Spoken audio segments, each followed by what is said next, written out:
Superhit serial Madhubala એક ઇશ્ક એક જુનૂનમાં હવે આવશે નવો ટ્વિસ્ટ. આ વખતે શું હશે આ ટ્વિસ્ટ? વેલ, આ સિરિયલના hero the one and only RK કદાચ હવે જોવા નહીં મળે. આમ તો આરકે વગર આ સિરિયલને વિચારી જ ન શકાય, પણ સૂત્રોના જણાવ્યા અનુસાર આ સિરિયલ મારશે થોડા વર્ષોનો કૂદકો. જેના માટે વિવિયાને ટ્વીટ કર્યું છે કે દોસ્તો, જે સમાચાર તમે સાંભળ્યા છે તે સાચા છે. મધુબાલાની વાર્તામાં આવી રહ્યો છે ગેપ અને તેના પછી હું આ સિરિયલનો ભાગ નહીં હોઉં.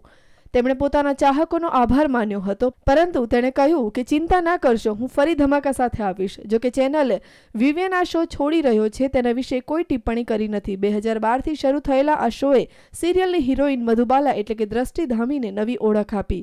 હમણાં થોડા સમય પહેલા જ સિરિયલને વધારે મસાલેદાર બનાવવા માટે આરકેના ડુપ્લિકેટ ભાઈને પણ લાવવામાં આવ્યો. પણ આ ટ્વિસ્ટ ગયો ફેલ. તો જોવાનું રહ્યું કે મધુબાલાનો આ જમ્પ શું કમાલ કરશે. આરતી ઝાલા, ન્યૂઝ ઓનલાઈન, અમદાવાદ.